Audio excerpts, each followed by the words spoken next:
Thank you, everybody, for our work coming in and anything else. Please help yourself to drinks and food as you go through the presentation today. Thank you, first of all, everyone, for being here. What a great group. Looking around, seeing a lot of friendly faces from years past and current projects and friends. It's great to see all these lean, savvy individuals or people who want to learn about lean in the industry today.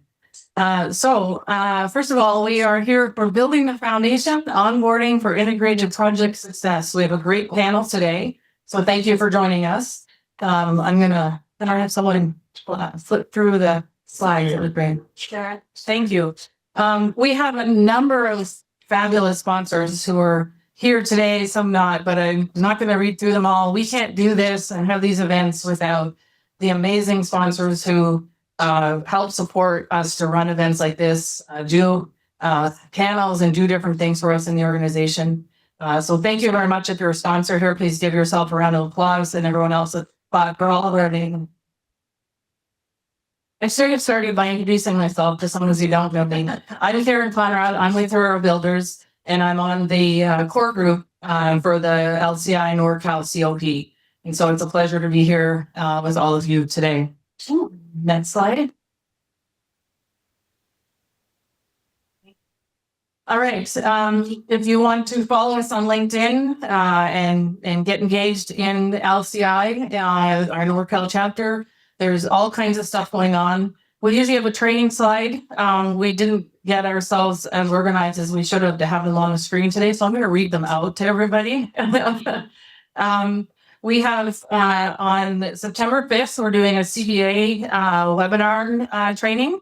On 9/12, we're doing an intro to lean in Sacramento. In September, we'll be doing a women's panel in San Francisco.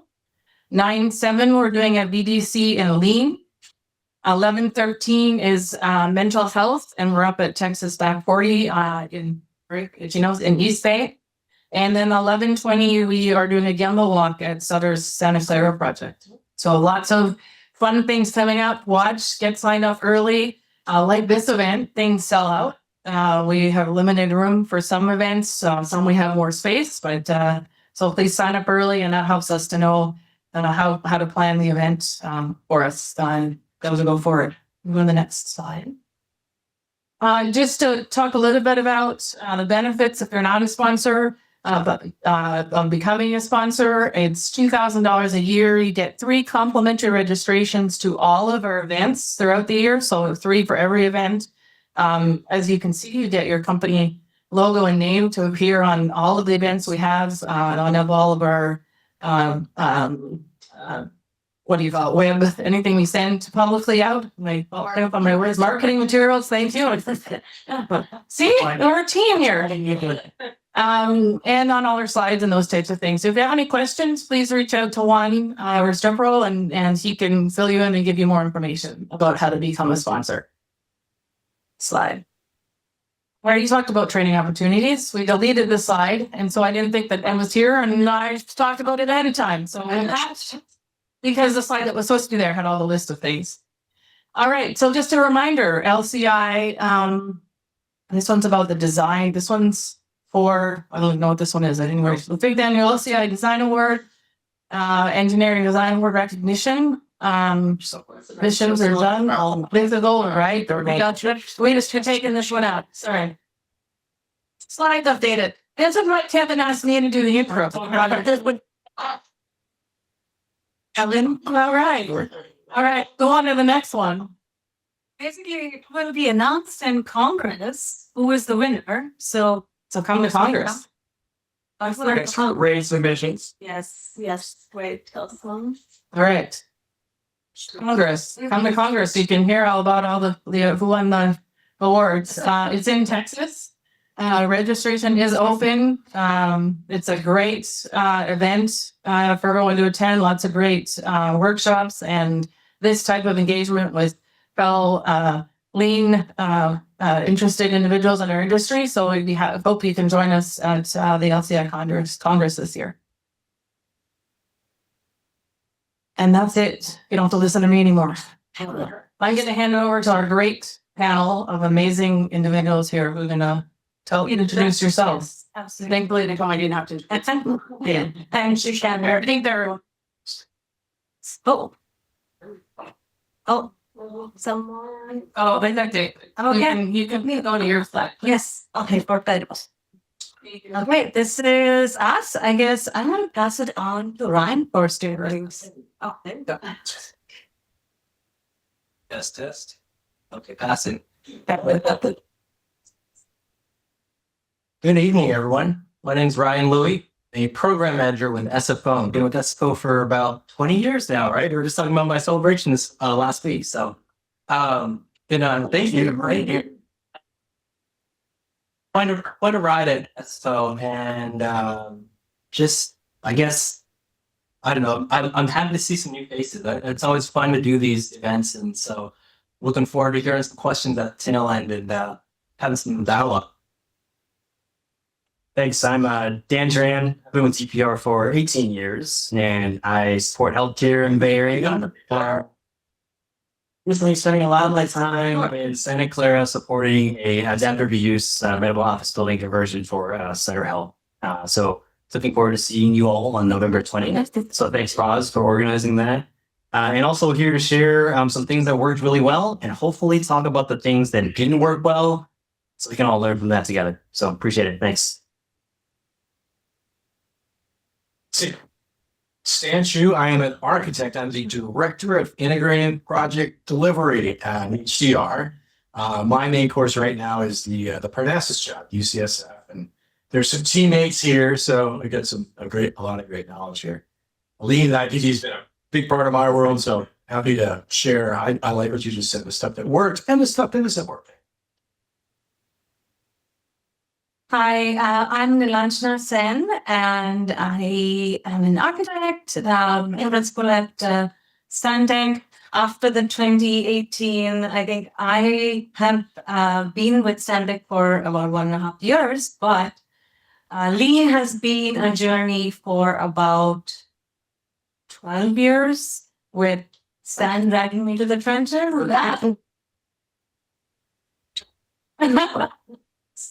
But, I think I'm just happy to see so many similar faces and people that I've worked with in lean IPD environments and beyond the town. So today our focus is mainly about what it means to have an onboarding session. What is onboarding? Is it a document that you just have with information about what the project is all about, logistics, details, or is it more? And then our panel is going to tell you it's a bit of both with some important parts of the more. So here we are. Let's see. So what we really said we would share with you all is some real world examples of onboarding processes, some key components that form the framework of effective onboarding, and then what we learned along the way. I think within 4 of us, we have some large project experience, healthcare, non-healthcare project experience, medium and small project experiences. So we're gonna talk about it, and please feel free to share as we go along. Then what you're going to learn about is role of project leadership and how it is really important to help shape the environment of the project and how it's delivered. And model behaviors, obviously, project goals and value setting, how that is intertwined with how the early project experiences and the onboarding overall experiences. And then some tools and techniques of how we can make sure that it's a continuous process and it's not just one time that you onboard and that's it, right? It's a continuous process. And Stan, you wanted to talk about 3 issues? I think we're going to do 3 wishes. So these are conditions of satisfaction. It's an hour from now. how do we know that we did this hour right? There's a lot of knowledge here in the room. So if we think we could get 3 wishes from the group, are there 3 things or one thing that you would walk away from the next hour of your life with? Maybe regarding onboarding. One thing to never do again. That's a good one. I think, I mean, there is a lot of learning as I like to. 2 more? Can we do 3 wishes? What's an absolute must? Absolutely must do. Okay, I like that. The balance. Yeah, that's good. You as Felipe. One more. It was fun getting ready for tonight, and onboarding is kind of wide and deep. It means a lot of different things. You won't be surprised. Sort of authentically onboarding, right? Like getting people sort of all together in a way that is a little more organic versus sort of forced or right? Like you don't think how do you throw that? So you might have to write a few words there, right? Get where you're going. And authenticity and the real connections. If it's awkward, right, it's going to take a little time. So how do you actually try to avoid some of that awkwardness up front and get each other together in this, right? I would say, as a panel, these are probably our conditions of satisfaction. We'll do our best. All right. John, be my John, but I listen to your. Yeah. Yeah. Okay. You got the clicker.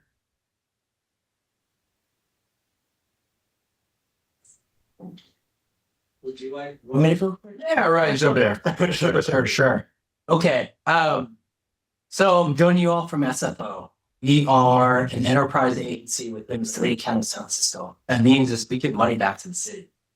So the way we do that is keeping our passengers happy, creating experiences that are unique, innovative, and bringing something different because we're always striving to be the best airport in the world. So I just kind of highlighted the value. And I think a big why for us at SFO, why we focus on onboarding, spend a lot of time up front to make sure our teams are in alignment with our values so that we can get back to that. Being the best airport in the world. And I would say you don't get to be the best if you don't start setting goals and then try to exceed them. And so really, as we get into the why and the initial onset, maybe it's a kickoff meeting, we're going to bring our teams in, at least from the airport standpoint, and talk through, again, the values of what we think a particular project may need to have as it relates to the agency and then as it relates to the actual project scope. We're bringing in stakeholders. It's kind of like a broader kickoff session, but we want our new team to get engaged with the many faces they're going to see on a day-to-day basis, on a weekly basis, whatever cadence we actually have. And so in that as well, I talked about setting those goals and setting a high bar. We usually, I'm probably jumping ahead here for what I want to talk to tonight, but there's a bit on just that goal setting and then stretch goals as well that I'll get into a little bit later. But I think that's Sam, I might hand off to you, and then as you speak, I'll jump back in. Yeah, that's right. Dan, just building on one thing you talked about differentiation. So a tricky thing is that in these collaborative models, IPD, where we're taking on more different tasks and trying to do things faster or get more quality and a certain amount of money, those sorts of things. It is really critical to differentiate the work that we do in this kind of project from the work that our industry does typically. So I think a key piece of onboarding is almost like walking through a portal. You come in here and we're going to treat each other differently. We're going to manage the project differently. We're going to plan things differently. We're going to share information differently. And so one of the key things, and you mentioned it, the differentiation, that's an absolutely fundamental part of onboarding. The rules of the game are different here than they are outside that door. When you leave and you go back to another project, you're going to work the way you normally do, but you're not going to do that here. So it's really hard. I'll add to that. Just we typically deliver our large scale, highly complex projects via progressive design build. So it's a very collaborative process, if you will, and more so that speaks to the nature of the agency and our organization as well. It's very collaborative. There's open, transparent, and It's different. that's the big thing. It's different. Like, how do I? I'll give a bad example, but how do I call out someone who like totally went backwards on their whatever commitment they made? So there's different approaches, and we try to build in and make sure that everyone's walking into the room understanding that and coming in that mindset. Like I said. But or Yeah, it's just, yeah, we want to go through the whys of onboarding, right? And kind of give you a framework of, as you know, the positives that Ryan and Stan talked about, but other things that happen, a big picture, right? Oh, sorry. Common misconceptions. Why do we need to onboard? If people are coming from other forms of delivery, sometimes if they are not used to an integrated project, I see is that's fine. And all of us have been there. We have all been the first timers at some point, and we have tried to understand, why do we have to do this? And it's that beyond the paper, building the culture is why we need to do this. Knowing distinctively that this is how the project's culture, mindset, and behaviors are, that's why we need to onboard, so that we know once we get into that big room or get into that project mode, this is how we are performing together. So, and then obviously having that buy-in, because I think Meredith's question is like, if you don't build it together, it's not going to work, right? So that's why that can be the point of failure, right? If you're not building it together, and the true north is not established with the entire team. And again, there's so many projects I'm thinking of. I'm thinking of there's your project. And just like we did it once, but then we had to do it again because stakeholders changed. There was a pause.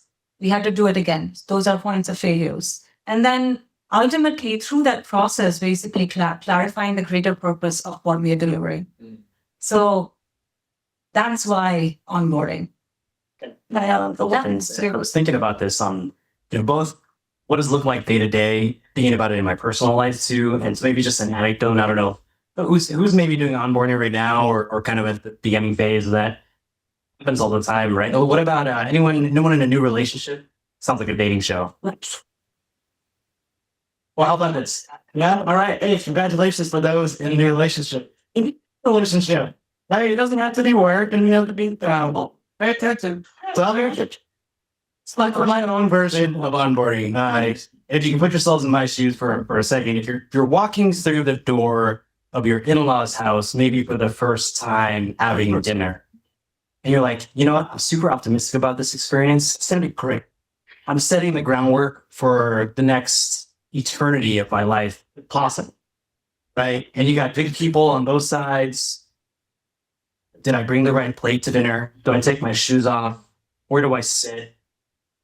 Is someone going to tell me, is my significant other going to give me some guidance on how I should approach a situation?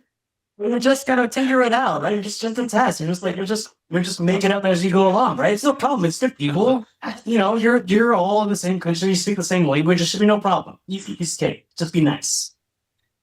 And of course, that first interaction always feels a little inauthentic, maybe, right? Or I made an assumption that I'll never do again about, hey, sorry, I should sit not at the head of the table. Maybe I should wait for everyone else to eat first before I start eating. Right? And so maybe just, thinking about it in your personal life makes it, for me at least, makes it a little bit easier. And if you're doing that at work, you're bringing a common group of folks together who are smart, able, capable. If you assume that they're just going to speak the same language, know where to sit at the dining table, know what to bring to share with one another, maybe it'll work. But why leave it to chance? Awesome. It's kind of, you kind of talked about this already, and how things have stayed, but Stan, you want to take it? Yeah, absolutely. It was really fun getting ready for tonight. There were like 3 different options for what the illustration is. So I like that you picked. So yeah, it just this is kind of maybe project specific reinforcement of what Dan just took us through. And I like this cartoon. It's just 3 leadership styles. The command and control on the left, labeled old dictator, the kind of siloed version that we find ourselves in sometimes too, where different pieces of the project are being run a different way. And then this is describing the lean thing, where we're all working together to figure out how it is we're going to do something. And the big lesson here is Dan said with the in-law dinner. Let's get aligned on what the style for this project is, and this is how we're going to behave on this project. It's a hard thing to do. It's a really hard thing to do. I wanted to add a real world example. So I spent the last 10 years building Hard Milk Tunnel 1. It was progressive design build. We had 2 design build teams building out the program.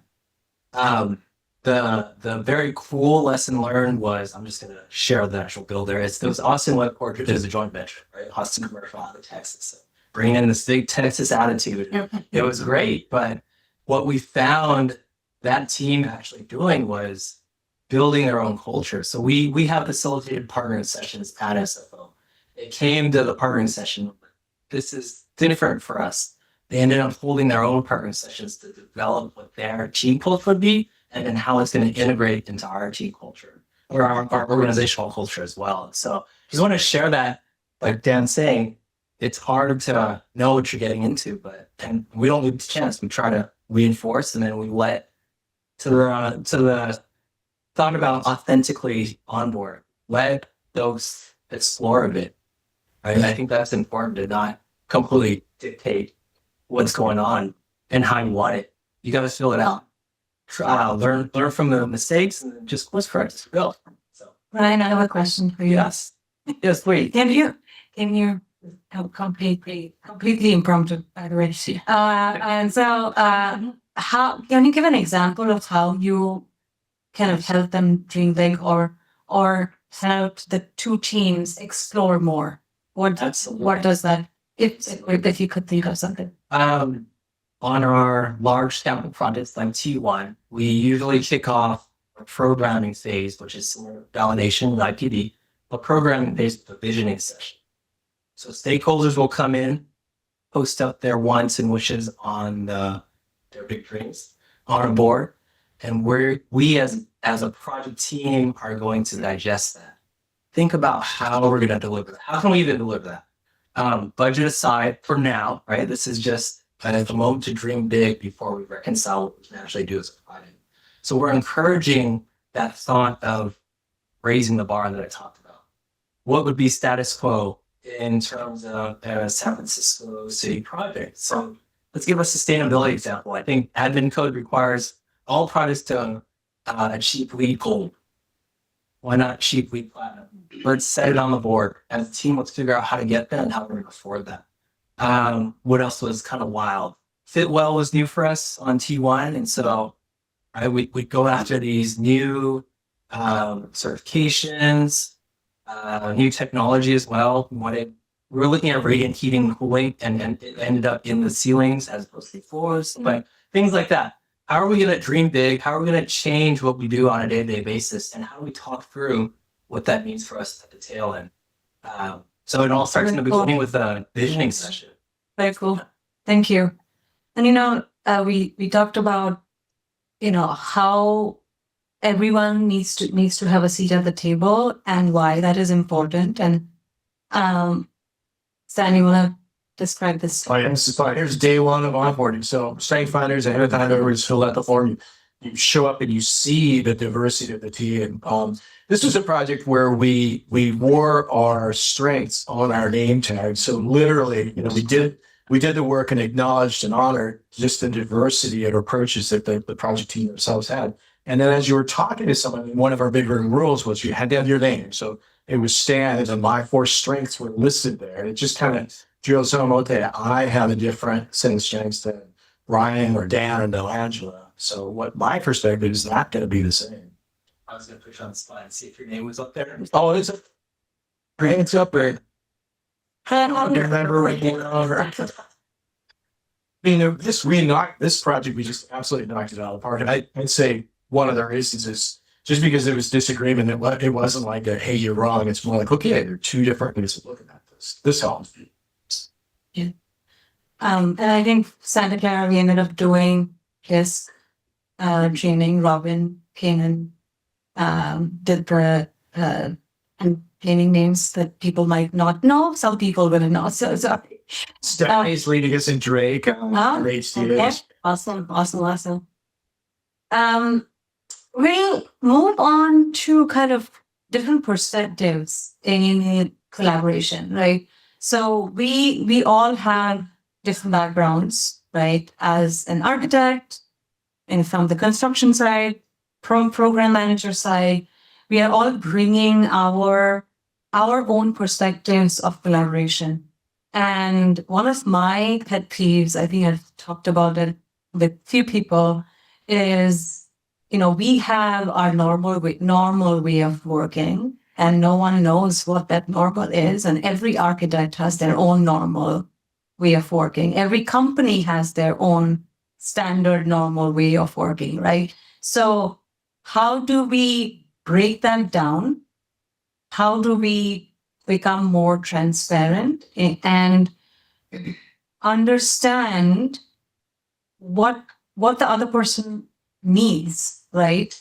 So that we can work more efficiently. So essentially, what kind of tools and techniques can we use so that we can collaborate better? Firstly, visioning session, as Ryan mentioned, that's really important from the architect's design phase kind of perspective. Then how do we make the rest of the team see what we are doing? Because, when we are in a big integrated environment, not everyone is attending those final user group meetings, right? It's the design team doing it. So why is that one swing still, right? Why have we not completely have had wall lock yet, right? And that can really cause a stir in different workflows. So if we've used heat maps, simple tool, right? That makes it really visible to everyone that, okay, this is a full red zone. Do not touch it because we are still making decisions. This is fully green. Go ahead and do your next step work, the rest of the team, the engineering team, the sub teams. And then the yellow, we are making decisions, we need your input, but we can work on this still, right? So that's just a simple tool, but at least realizing what to expect, what to share and make visible in terms of your internal processes is a great way of collaboration. You want to add? Yeah. I fully support that. I think as owners, we often ask for a lot of information, and the immediate response is why? Why do you need that? It seems trivial, but in reality, there's a lot of processes on the administrative side for us as a public agency. We have a lot of red tape to clear, and so oftentimes we're reporting up, just simple as that. I like to. What's a good analogy? Teach the kids early, right? Or even the saying about teaching someone to fish and they'll be able to fish for life. It's kind of, this is our process. This is going through. We're gonna have to do this again. We're gonna have to justify these costs again. That may be one element. I was trying to remember what I had another thought, but maybe I'll pass it on and come back to that. Yeah. I think we do the next slide. Yeah, this is slide. And Stefan Hash's practice came from the cultural committee. This is a map that shows where people on the project are from. It's a big team, and people are from little islands in the middle of the Pacific. People are from all over. Stephanie's a member of it. You're a former member of the culture committee. A little plug for the platinum rule. If people don't know that, the golden rule, right, is do it to others as you would have them do unto you. So under that rule, if I went to Japan and walk into a house with my shoes on, because that's what I would do in that situation. The platinum rule is taking the time to figure out what other people would do and acknowledging, a little bit like strengths finders, acknowledging that people from different cultures, trade partners versus designers, might do things differently. So I don't know, Stephanie, if you got anything to add to that, but The visuals, though, it's really helpful. The communication visuals, the first visuals to let really be able to see on your projects. this is up where in the cafe where everybody eats, and there's a continuous kind of, actually too, I think the community does a good job with honoring cultural events very intentionally on a monthly basis, so just to showcase the diversity within the project. Yeah. Oh, I was going to say that, visuals within an integrated project environment really helps start those unknown conversations, right? That, oh, you are from here? I went there for vacation. Or I grew up here too, right? And that builds a different, stronger culture overall that show up in your day-to-day work and decision making. Yeah, I full-heartedly agree. And sometimes people ask me, like, what does culture look like on a job? What does it feel like? What does it sound like? How do you know you have a healthy culture? And someone told me once, and maybe people have heard this phrase too, is culture is what happens when you're not in the room. So if you can imagine, maybe we are a room of influencers and we're influencing a group of folks to do good things. And then we walk away and something bad happens and you think, oh gosh, what happened? Was that a mistake or was that a breakdown in communication? Those are triggers or cues. And I think that's the key component in the front end of describing, oh, we're just here today. What are we doing? How are we going to treat one another? What are the words that we literally are going to say to each other? What are the behaviors, actions, ways that we hold each other accountable? What happens when we make mistakes? And all those things kind of reinforce, like, we're here to deal with something pretty complex. That's a lot of the projects that we're working on, whether it's big or small, is the underlying commonality there is this is a group of pretty smart folks, but they're all coming in with different perspectives. How can we align on one set of language, one set of behavior that we can all rely upon? Not each other's individual experiences, but what's a shared level of experience that we can bring forth even when the leaders aren't around, even when we're not physically in the room. For me, I think it's putting that on paper, and we're going to talk a little bit about the forms of onboarding that it'll take. But for sure, just like something you absolutely must do is say, we will do these things and we will not do these things. And that, to me, is a sign of a strong culture. Yeah, it's pretty. I moved to this slide because it really aligns with this one as well. But anyone else would like to chime in? Yeah, fire. Now, I've got a timer. We are 1 minute, and it's 1 minute mark to where we are supposed to be. Okay, I'm gonna move on to the how and when we can onboard. Right. I'll kick it off. At SFO, we spent a lot of time. I see a nod. Are you familiar? Yeah, I got my bed space. Perfect. We spent a lot of time developing a document that speaks to how we deliver exceptional projects. I talked about how we kind of we're an enterprise agency. A lot of that comes into play with this.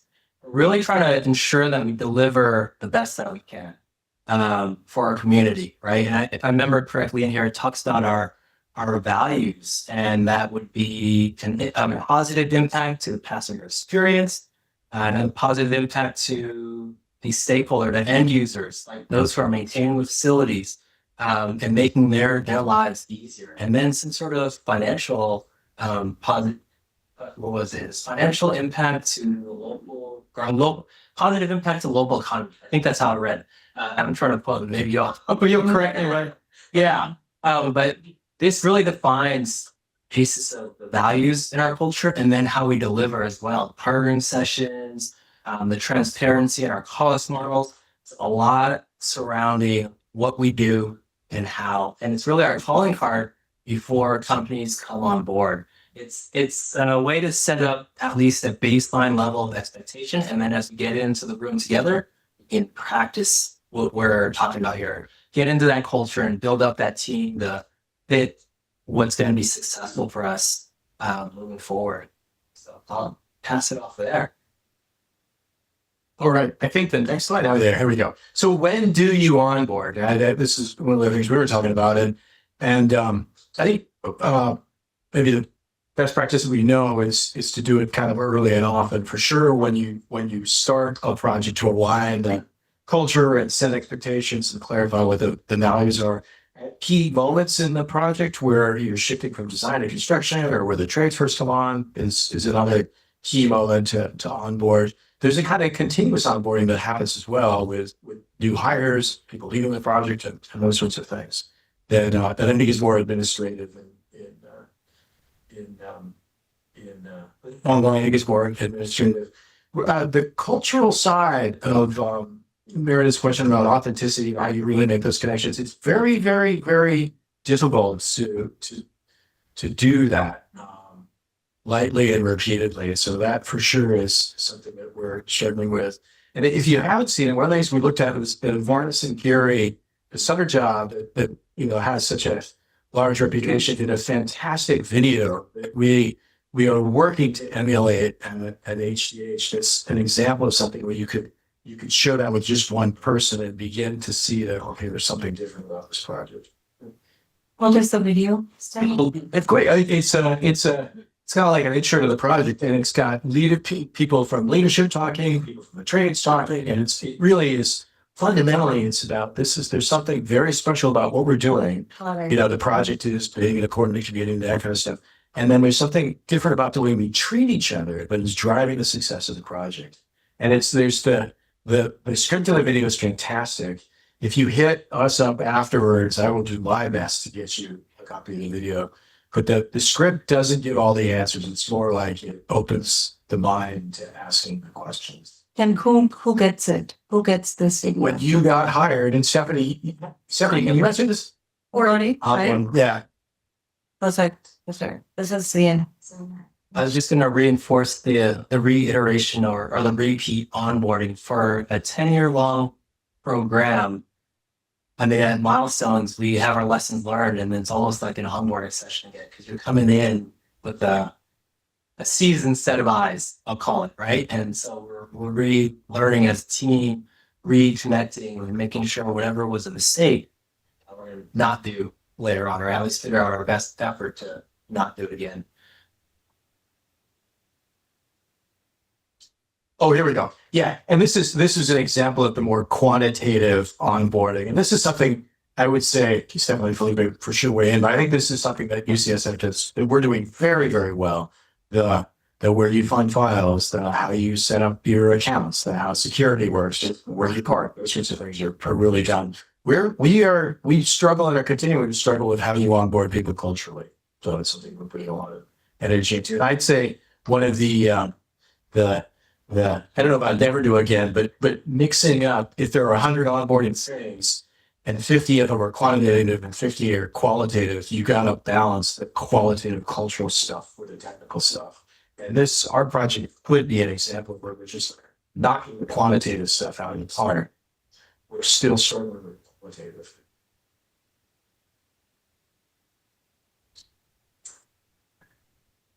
Yeah. So another example, Miro is another great example. So I think a common theme here is have an onboarding tool for sure. That memorializes the beliefs, the way of working, like where do I sit? What are the meetings? How do decisions get made? What are the goals for the job? All the things that we've talked about before, but memorializing them is really important. And it can be hard because sometimes you're developing this as you're building the job. Oftentimes, all the time, you're developing this as you're building the job, and it evolves. So it's okay, right? It evolves over time. But one thing, Stan, that we've tried to do is actually pass the onboarding around to different leaders on the team, which we've tried. They're not that great a success, but could be a tip for folks in the future is that sort of sharing that personalized touch to it, is that although the document has a lot of the visioning statements, it says, we're here to establish this in this time frame, and here are the financial requirements, here are the schedule requirements, and here are all the cultural behaviors, but kind of adding sharing some responsibility for leaders to sort of take that and onboard their own team. So it's not all centralized. It could add another layer of just perspective in which you're connecting with your staff a little bit more. But for sure, it's something living and breathing. We've learned a little bit to move away from PDFs. There's pluses and downsides with both, but the tool, I think in general, is saying, here's we're going to ground ourselves on a tool, and then we can evolve from there. Thinking of a bunch of stuff. Again, another example, we were using Mural for another project. Similar, has a lot of information in it. People can go in and check it out, but how does it stick, right? That's the most important part. And then I've not told this to you before, but when So waiting until this moment. Prepare to give me a beer. you go for that, which session.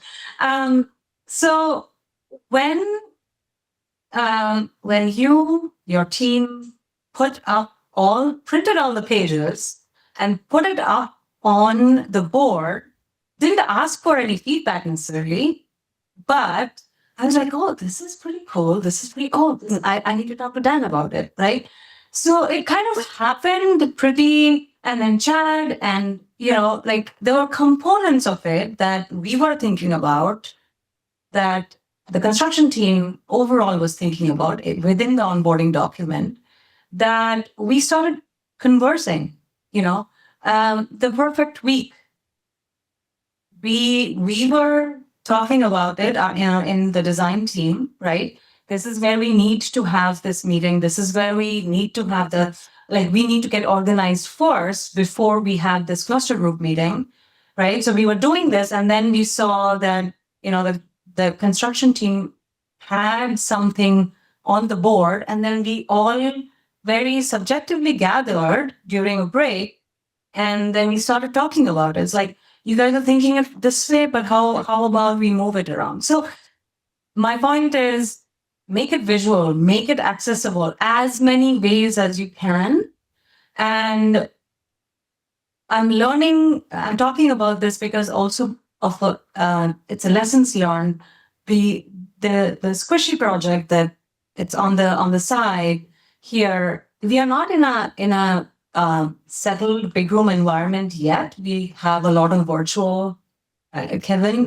We have a virtual space. So what we have to do is we have to remind people that go look at this this piece in Make Miro or Mural, right? But hopefully once which we are targeting to do very quickly, have that big room space, then we can have these subjective moments along with intentional ones to build that onboarding document and get feedback overall. This is kind of, again, a little more detail on regarding what can be part of the onboarding document. This is that balance between the quantitative and qualitative, right? In the quantitative piece, if you have a document, introduction, client information, ground rules, a little bit about Lean, integrated project delivery, the loss planner system, people who are new to Lean and the loss planner system, having that information in there, curiosity about it can be, people can read through that. And then mentality, communication protocols. I think UCL has really good communication protocols placed. I saw one document also. Because you don't want emails all the time. You want people to come up and speak to you when you are sitting in a big room environment, right? It's not about covering your backsides. It's about solving the problem. Then cluster groups, right? I think design teams, I've seen, this is again lessons learned, that design teams, we have to work towards understanding really for new projects that establish how we want to develop the cluster groups. It's not always the same. So we take some time to develop that and be aligned with the construction and the rest of the teams, right? So having that in case, just knowing that things will change. I think Dan, you had talked about, you and I were talking about it, right? Like these should be in there, but at the same time, understand that there will be development. If it's a long project, then in 10 years' time, you might be reflecting upon it and changing that situation, whatever is in that onboarding session. I mean, this is a great kind of just starter structure, but some of the things that we've done to build upon this, and each job is a little bit unique. I'll say it's even just a list of vocabulary, and for those who've been around, the Sutter world, at least in Santa Clara, we're using very specific terminology around BDC. And if you step outside the job, they're like, these people are crazy. They're just like talking a whole another mumbo jumbo language. They're like, no, we're using the same fundamental concepts. We've just developed a way of passing information back and forth that makes sense to us. And there are folks in the room that have like lived and breathed it and helped develop it. And it started and it iterated and it changed and it evolved and it morphed over time. But it became a way of operating that we believed in, that was about the projects. And that was really helpful. So if you can imagine, the job is multi-year and people will come in and out because the job evolves. Someone else walking in is like, oh my God, I just did a job with these same people over here. And now they're talking French and we're talking Spanish. And like, what's happening? It gets helpful, right? It grounds people in understanding who's who and how do they talk? How do they communicate? How do they pass information back and forth? And so beyond, I mean, for sure, like knowing where the meeting cadence is and who the leadership is extremely important. But take advantage of this to like give people a place to go and reference, because there's no way someone's going to memorize it in the first day, first week, first month. It takes time.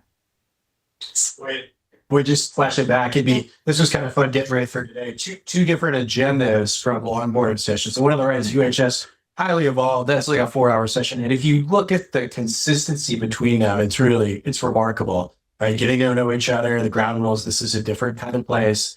What's special about this project, what the big idea behind everything is. A little background on lean. The last planner was the structure for UHS. It's how things are run. And then finally, how can we do this better? So this is classic. And another offer, if you reach out to us, I'll give you a copy of the UHS onboarding. So they were good about putting that on demand. Who's got H? Sound planning. Yes.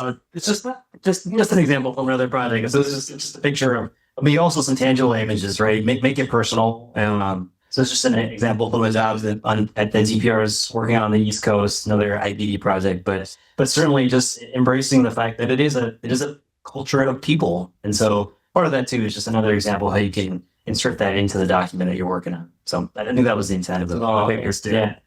Boy, the next two slides are excerpt from onboarding. If I capture some really kind of crucial things that mix the quantitative and the qualitative, if you haven't seen this, well, I hate to call it questions, but how many people there have seen this whole Fernando Flores commitments to that conversation? Reliable? Yeah.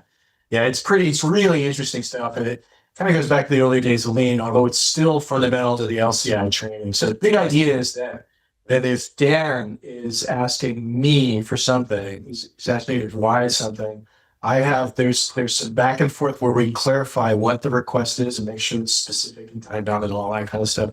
Punchline here is I could say, yes, I can do that. I could say, no, I cannot do that. I could say, yes, I could if, and we could begin negotiating, or I could say, I can't talk about it now. Could we talk about it specifically? Talk tomorrow on 12:30. And that's kind of it. And the biggest of big punchlines and probably an absolute must do for tonight is if I can't say no, then I can't really say yes. If our relationship and authenticity and trust really comes into this, we talk more on the next slide, but if I don't have the ability to say no and Dan, then I'm not really saying yes. And that's one thing that drives reliability down and all that kind of stuff. So this is a key. This is in both of the onboarding things we just looked at, and a key piece of onboarding in general, and very different than the way most projects are running. Just really quick story. Command and control that left most cell in that cartoon is the way our industry runs. We have an incredibly talented supervisor in our project who has just a phenomenal skill set for organizing tasks and people over time. And it's been very successful for him. It's command and control. I remember being in a meeting with him just during the holidays where he kind of scolded the team for missing a deadline and said, okay, I've come up with a way of making up the time, and here's what we're going to do. And so you're going to respond to these 20 RFIs on December 26th, and then you're going to pick them up, and and you just kind of went through and handed out what everybody's going to do to get it done, all between Christmas and New Year's. And everybody good with it, and you could just see the look at everybody's faces like this, and everyone's like, oh shit, yes. There's still waiting, it's good. So this is really critical. The ability to say no, the psychological safety, which I think we touch on the next slide, and the safety of the environment to be able to say that is a well-intended idea and it's going to fail. It's a very, very, very, very difficult thing to achieve. And our industry, I was raised to learn a system where I don't make reliable commitments. I'll try. I'll see what I can do. I'll not to say and I could use all this wiggle language that I know really, really well. So when accountability comes out later on, I can say, hey, listen, I never promised that.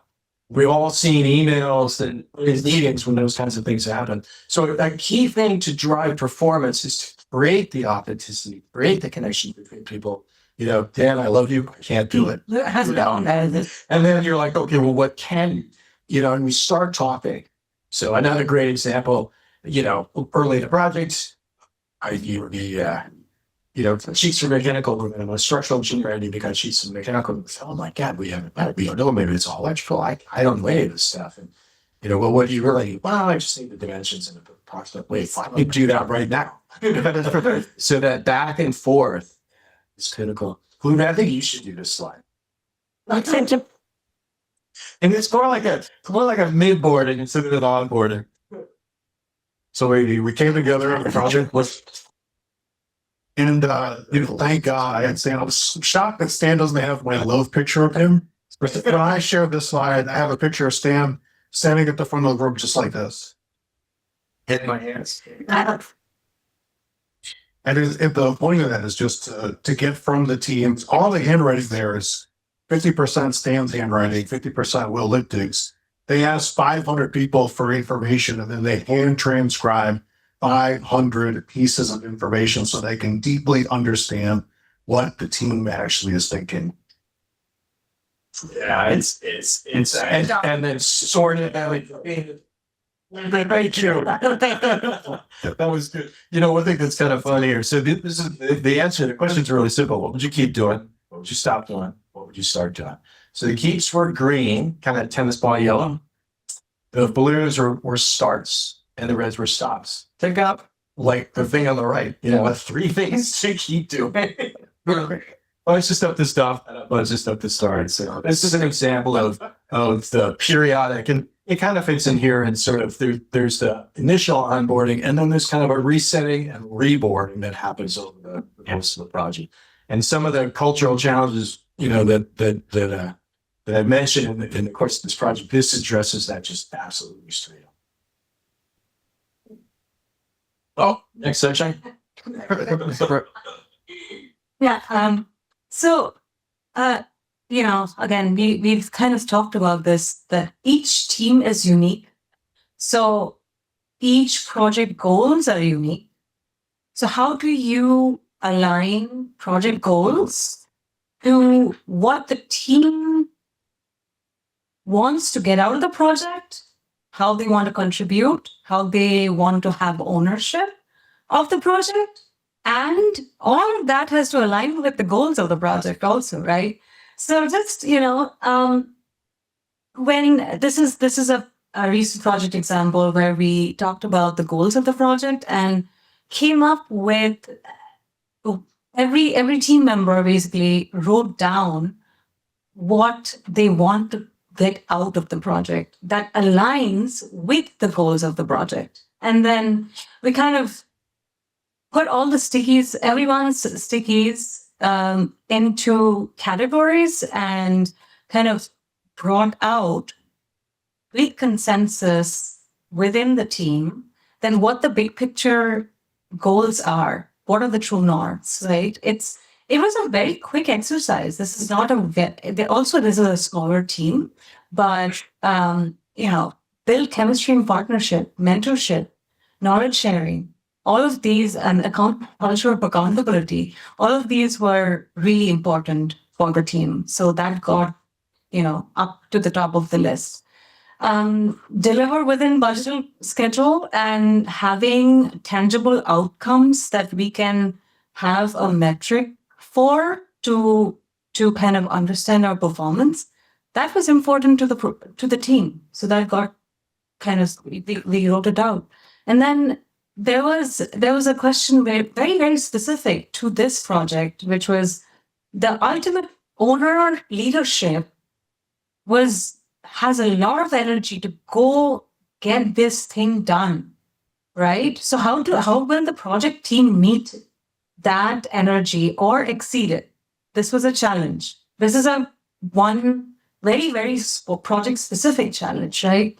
So the team kind of went in and build their own goals. What do we need to do? And what are the tools that we can use to get to these goals? Tools as in team health, fight dynamics, these will help with chemistry partnership, knowledge share, mentorship. Mentorship was very interesting because this has not always come up for me, at least within a project team, but it is inherent and it came up specifically for the project. Another quick example, how do we meet that expectation of the leadership? First, we need to understand what that expectation is. We need to be nimble to make sure that we are tracking the right way or course correcting. And then there were certain things about clarity in terms of standards, having the safety to specific to the job site, because we were going to work in a existing hospital space. So all of these were our own expectations that we were going to align with the project leadership expectations. So the team came up with these together as an integrated environment. And here's just another example of ongoing onboarding, and it's an evolution. So just an example from the project I'm currently supporting and leading, but certainly talking about the car and the engine and getting people on board, and when you're moving along well, how you make sure that an engine continues to run well is make sure to stop. And Ryan mentioned earlier, check in periodic milestones. Make sure you're still operating at a high level. Pick the things that are important to you. What do we say we're going to do in the onboarding document? And are we doing them? Not yes, no. And are we doing them well? And that it just measuring it simply and asking the folks, hey, are we meeting the expectations that we set at the beginning of the jobs? Do we need to pivot? Do we need to change? Measuring that gives us an example of how we can make sure we're still following the true north direction that was set out in the project goals and project onboarding. And so just keep on doing it. Chad, you can steal this, please. I'll send you an Excel if you want to. And it's through an Excel, right? Yeah, it's just Microsoft Forms. So pretty easy way, just, very accessible, simple way. People takes 5 minutes to do, and then you get a good pulse of how the job's trending. So for us at SFO, we measure momentum. So very similar to what Dan just showed, but for us, as we set the goals at the beginning, a team survey goes out once a month. And we're ranking our goals 1 to 5. How are we doing? Notice a dip there. I brought this one because there's a dip. We had some challenging staffs and challenging team members that we actually had to make changes on. But you see very quickly, the culture was there inherently. It's just we had certain roadblocks that we had to make changes on. So I think recognizing that and then re-onboarding it again, right? Sometimes we have to make these hard decisions, but it's for the better of the team, the project, and to get back into alignment with our goals. So for us, as part of our partner sessions, we do this monthly and really keep up on the health. And I'll just share the last piece in partnering. We usually have all leadership, And so we're making commitments to resolve problems that come up. We won't necessarily solve it in the meeting. We're making those commitments to regroup thereafter, figure out what's going on, and then make that resolution. Actually, Part of that, okay, so that is absolute must do is, sorry, the absolute must do is don't give up on onboarding. Okay.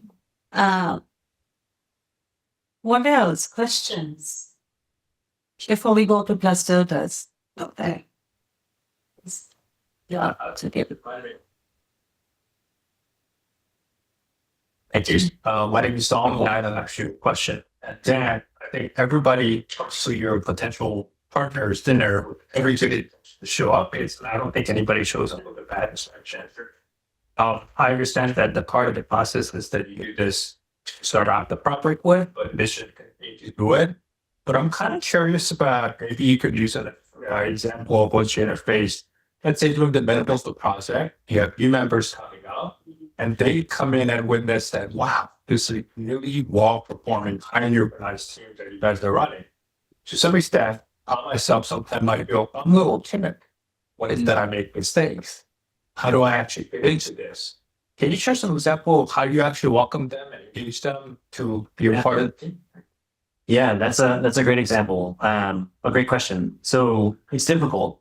It's not easy. I'll just share maybe one example. I'm sure folks have different examples that they can contribute to that too. But psychological safety is a huge component. And the role of leadership in that role is not just to put it on paper or put it on Miro and say, here, please be safe. Like we have to walk that walk. And what I mean by that is when we make mistakes in the big room, we own that and talk about it. Even when it's ourselves or our teammates or someone on my team, it's about the projects. And you know, at DPR also, there's a core value of integrity. And so there's a lot of alignment around just doing the right thing, regardless of whether that, you know, is embarrassing, let's say, or just difficult. And that's a big component that the leaders need to take on. So we're going to commit to doing the right thing, even when it's hard, to make it easy for others to follow suit and also say, hey, you know what? I messed up. I committed too early, or I wasn't able to meet my commitment, or I made a bad commitment. I'm sorry. It doesn't matter. Like, change happens. Things have to move throughout the course of a job. It's not going to, you're not going to set the plan for a 3-year job at the beginning and it's never going to change. We just know that. And there are some statistics out there. I think there's a study from Google that said that high performing teams aren't necessarily the smartest folks, but the folks that engage with trust building and engage with learning from mistakes faster, those are the high performing teams. So we can learn a lot from other tangential industries too, but certainly like the role of leadership is, hey, it's okay. It's fine. And when I make a mistake, I'm going to own it and say, let's just move on. Let's just figure it out. It's easier to just figure out the solution and worry about why it didn't happen that way in the first place. I was just fully in line with that, because the moment I say I messed up, my team's quick to correct me as well. Well, every moment after, but it really sets the tone for looking intrinsically, looking at ourselves and what we're responsible for, how we show up. So. Just a quick thing, we will, during our internal prep, I think you brought up about working intergenerationally, right? Yes. And how do we make space for that and celebrate that, have fun? And, we were just mentioning that, folks might want to all go bowling. Mm-hmm. Folks might not want to go for happy hour. Or an individual might want to go for his 100 or their 180-mile bike ride alone. Making space to celebrate all of these and not mandating one thing, right? So, First teacher. I think we should start. But anyway, right. So this one that always sort of gets me, right, is you could build this culture and it's great and everyone could sit on board and conversely, there may be someone who doesn't accept when you say, you know, I messed up and all right, I'm sorry, and let's move on, right? Because there are some people who really hold on to whatever it is and they like pointing that finger, which is awful, right? So there's that is that like, you know, those types, I guess, is the question is, you know, it takes one and you can fill in the blank to spoil the bunch, right? Whether it's a bad apple or again. So how do you sort of combat that? Because, you know, you can, and I realize it's eventually they will probably be off the project. They're not buying into the mindset. They're not understanding.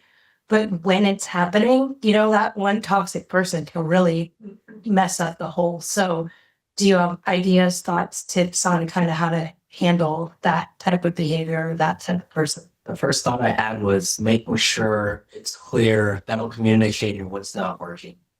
And then actively coaching. Because for me, my biggest pet peeve through my 20 years is just seeing when we do make changes, but it's not explained. Because how is everyone else going to learn what we need to do? And so it's very much upon the leadership at that point, in my opinion, to make sure we're communicating, hey, this isn't working and this is why. And this is the corrective action we want to try to work. And if not, we're going to have to make changes, and so we'll work our way up. So on our side, we actually have an escalation ladder. Depending on how high you get, it's very quick. But we use that as a communication tool as well. This isn't going well. Let's keep an eye on this. Oftentimes I'm asked, do we need a corrective plan now? It might not be the case. Just talk through it first. So it's about communication and setting that expectation. I have a follow-up question about that. Sorry to jump in. I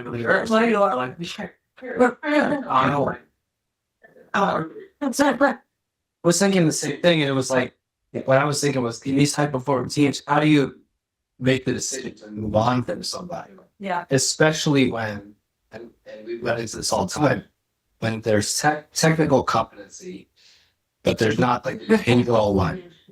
As the most more, I'll take a crack. It is, it'd be, you know, maybe there's three different pieces to it. Or ask for one is to model the behavior. We have posters and all of our conferences in the words you don't use, you know, behaving above the line, below the line. So there's a modeling of the behavior.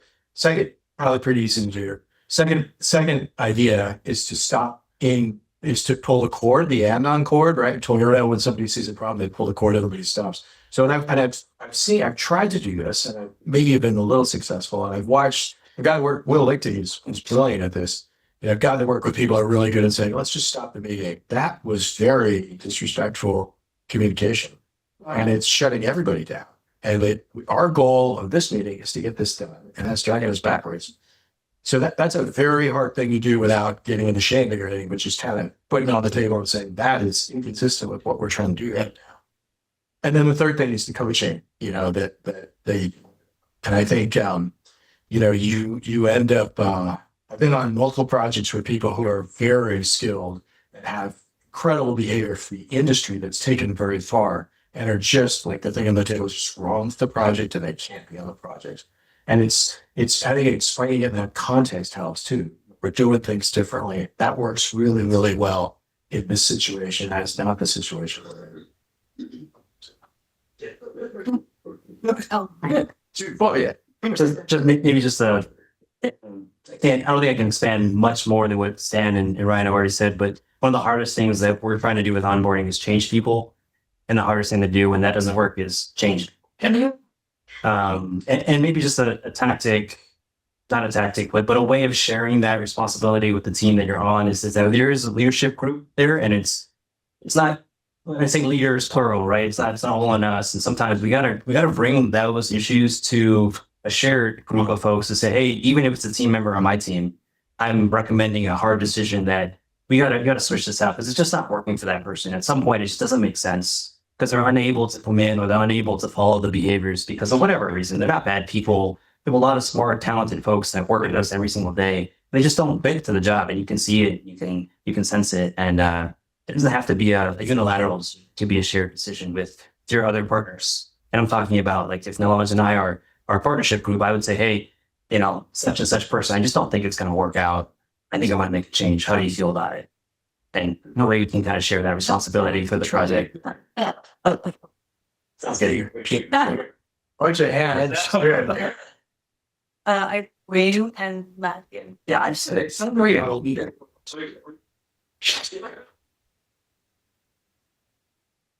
So, not really an onboarding question, but one of the other tenets of lean is this concept of continuous improvement, right? And root cause analysis. So, obviously, with personality types, you got to be careful about how you approach that. And I just wanted if you had some suggestions on how to bring about that continuous improvement without necessarily turning people off.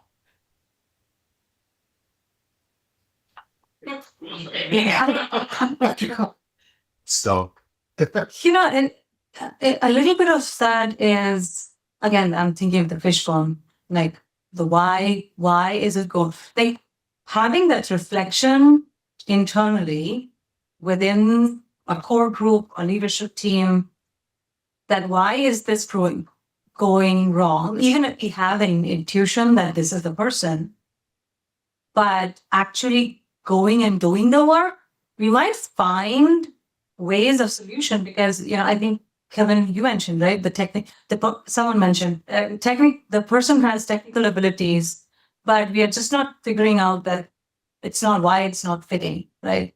So doing our internal work, making sure that there are enough opportunities for coaching, mentoring. I think maybe mentoring, that's why it works.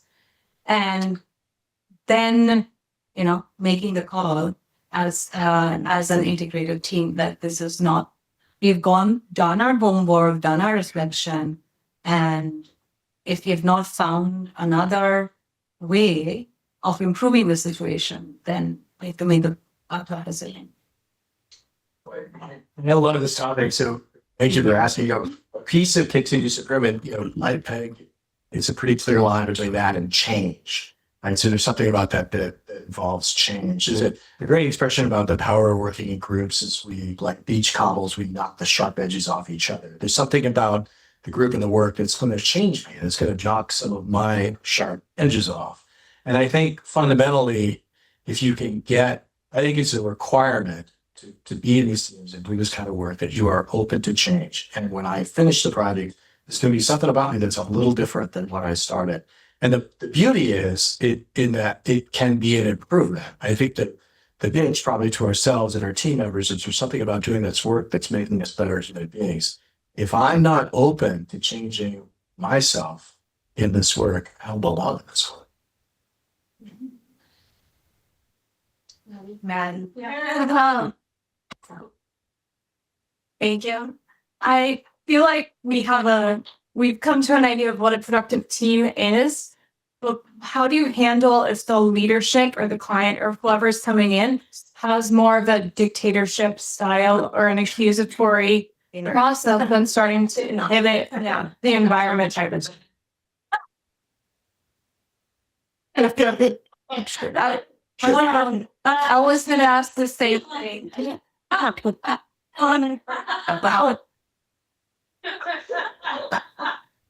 Just sit here in silence. Yeah.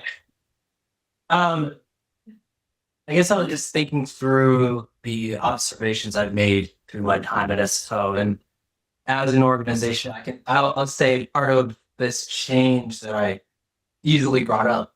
I'm comfortable doing that because I've seen it happen from our leadership. Our leadership gets behind the culture, and so as long as I hate to say this, but as long as the leadership's bought in, I think it's going to work out the right way. When it's not, so whether it's let's say it's at a project manager level, but leadership above, I guess for us, we have that escalation ladder to be able to highlight those issues. And so I'm just thinking, it's a hard one because I recognize as builders, as our consultants, everyone gets put in a very tough position, right? This is a challenging role, and here you are asked to deliver. We have a contract, and I know it's IPD, Progressive Design Build, we're trying not to look at contracts, but something fundamentally isn't working.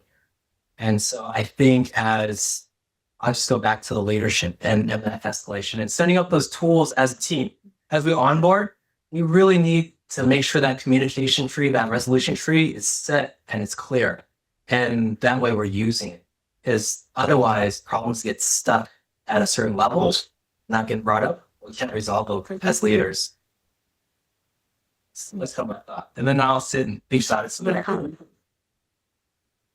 it. I could, Elijah, the last job you like were in the trenches on was just a brilliant example of this. And one of the things I took away from that was there's power and strength in the group. You know, and we had an incredible team, and it was exactly the situation you described. When there was some serious flaws on the client side, not to throw anyone in the bus. It was just not, and the team knew that.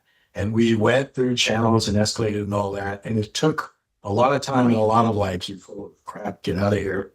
But eventually that person got moved off the job. You know, it took, one thing that I think helped us is the team, the group that was doing the work knew what was going on, knew the truth, and knew that this was not going to work. Even though on the client side themselves, it took them a while to figure that out. They did figure that out. Yeah. It was hard. It was. And amazingly, the team that was delivering just kept getting tighter and It drew us together. I expand on that question. Maybe what happens with the other parties? I mean, we discussed it. The owner wasn't on board. Really understood like the behaviors of the IPD, progressive design field. But what happens when it's another party, like a whole party, like the design team or the GC side that doesn't understand the culture? It's also leadership from our leadership side. Stephanie, I feel like I should call on you. Stay tuned. Yeah. No, I mean it is. Yeah, it is. It's hard.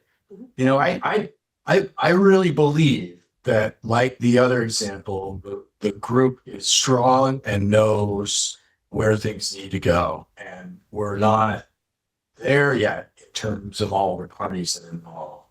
But I believe it's going to work. It is. The signals are being sent, and we are going to work this out. Yeah. But we're not there yet. So, And not to be too skated. I was gonna just mention that a few other things got discussed today where, you know, if they're being brave actually, and pulling that cord, it's really important. And if you're not able to say no, then you cannot say yes. Those two, my takeaways. So I think Satoshi had a question. I'm going to steal this response to this question. It's not mine.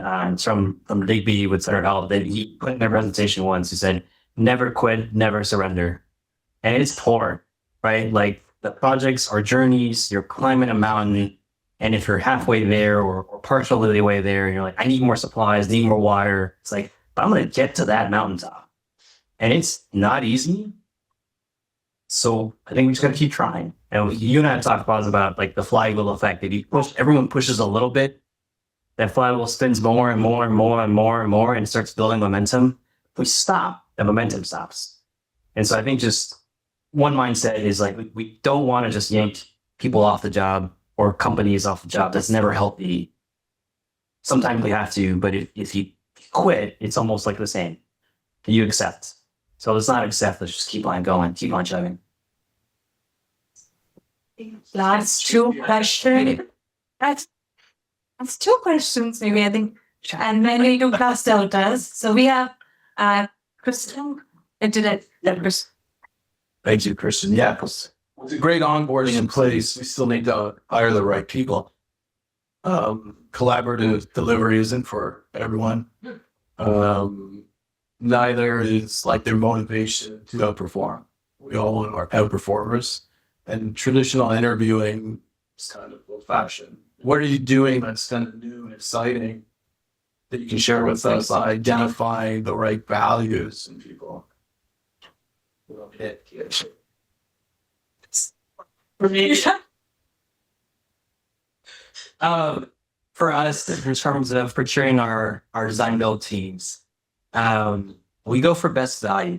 And so for what that means for us is that On the technical proposal, I'm gonna get into the weeds here a bit. On the technical proposal, it's weighted where 40% is on cost, 60% is on technical proposal and the oral interview.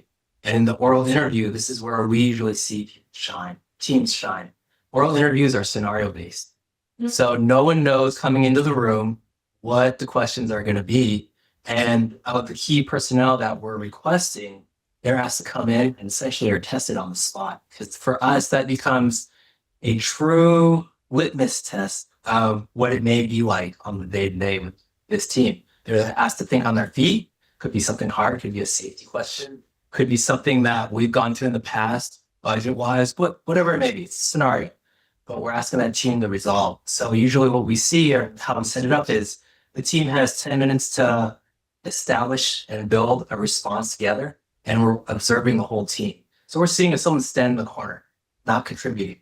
We're seeing who's leading, and then after that, there's about 5 minutes, or it depends how it is, but 5 minutes to report out. And that's what, again, where we're seeing, did this team decide to report as asked? Maybe there's only one person who's asked, but everyone else is chiming in, that's okay. Or did they do something off the wall? So that's kind of at the forefront. That's what we're looking for. Just who's going to give us the best value. After we get through technical proposal, oral interview, that's when we finally open the cost proposal. And the cost isn't, what is it? It's cost for 6 months of programming, and it may be an estimate of the management fee and this payment bond, but there's no real cost to that whole project. So we're really looking at what that upfront effort's going to be, because we're figuring it out during our programming phase, much like validation. So for us, that's what we're doing. So a couple of questions. How often do you do PDCA cycle on the onboarding process? With number one, sorry, second one. So onboarding is not only for the office staff, right? Onboarding should go all the way to trade partners and people who are building, laborers, journeymen, foremen, everybody. How do you make sure that they are also part of the onboarding process? Right. And Stephen, I might call on you in a minute for a VNG example. First thing, PDCA for onboarding, you saw at the end of the UHS onboarding, the 4-hour onboarding is how to make onboarding better. So in that system, every time there was an onboarding, there was a PDCA event.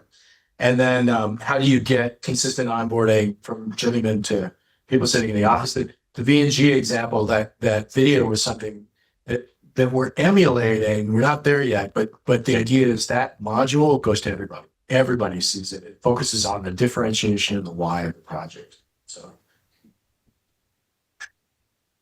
That's exactly right. And I would just say that plus that you stated that you need to have a common statement of purpose, right? And the common one of the purposes for VNC was leaving what is the legacy that you want to leave when you're working on that project, and that so values people. So if you can have something like that, you'd be very successful.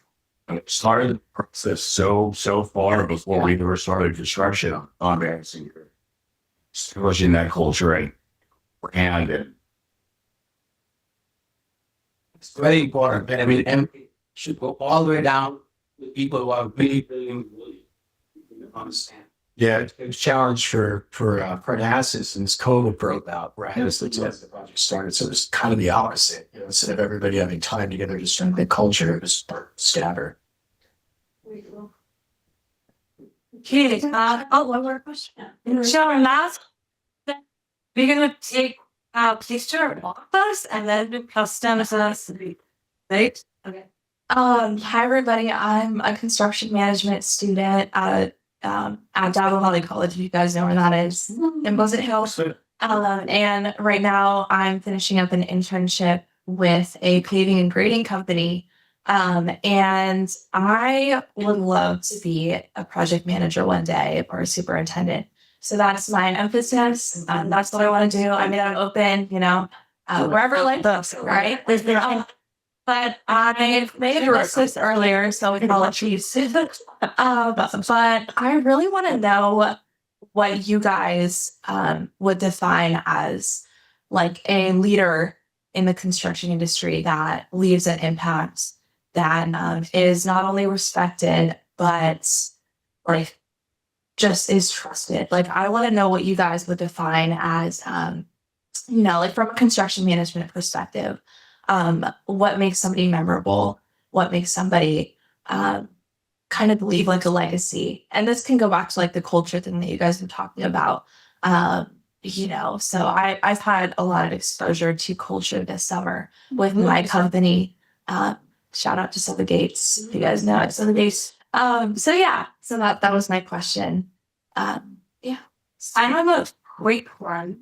I think, and just talking from my perspective, I feel that people who bring their authentic selves and have passion for their work, they automatically bring a quality that sticks.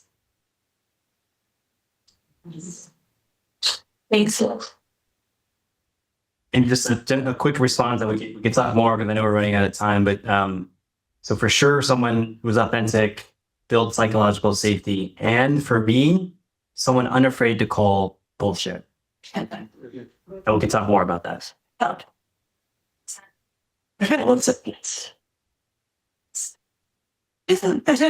quickly wrote down authenticity, integrity, and then communication. But that form is exactly that. Someone who can maneuver different organizations, getting good with our stakeholders, and really make those commitments, but also is strong enough to get the commitments back. Like it's two-way street. So someone who's really moving the needle across the way for the project. Yeah, I think there's something about a leader. There's a great comment. So one little pile of something about a leader that improves the performance of everybody else. So if you see everybody performing at a higher level because of this person, that's a pretty good indicator. Thank you. Okay, then you're responsible for. Thank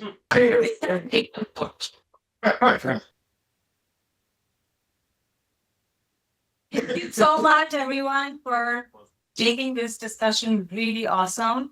Can you throw us some dust at this? Surely that's gonna help us. I'm very relatable. Follow up. Yeah.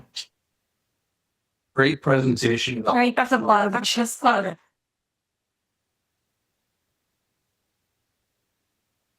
Also, It's been a while. follow up questions. I mean, the personal example of comparing a family to what we're talking about on the project is very relatable. Like, really, you guys really related to the group. You make great eye contact and really works very passionate about what you're talking about and living it. That's great. I think that a commitment to share resources, because sometimes we'll have presentations and like all sorts of cool graphs and Excel sheets and slides, and they never promise to share anything. Like the town at least 3 separate times. That's an amount of fancy here. I will say, don't because I know it thankfully didn't happen to me, but the guys, there was, I think it filled up. It's true. Yeah, they're not being able to flex states or accommodate more. Yeah. We said we're gonna do a part 2 or keep this up. And the best I've ever done. Awesome.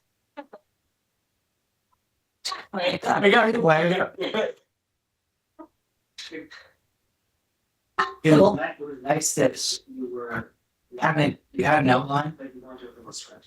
Because it outline that way. Another plus, your willingness to share the warts or the breakdowns were, and not just talk about only the successes. But thank you. I thought it was authentic sharing from the standpoint of sometimes we get into like Stantec did this, DPR did that, but it was authentic in the sense of like the team did this. We failed here, we succeeded here. It was just it came across. It just felt a lot authentically that way. For me, I like the mixture of the panel, how we have, client, GC, design up there, and all the perspective that were shared. I like where we had the three wishes at the beginning and the way that we also the conversation led back to that. Kind of shows that you are listening to us and we're listening.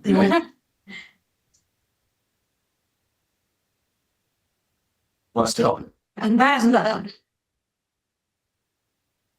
wait, that's what's warm. Yeah, it's not bad. Not really. Great floor. Thank you so much, everyone. Thanks for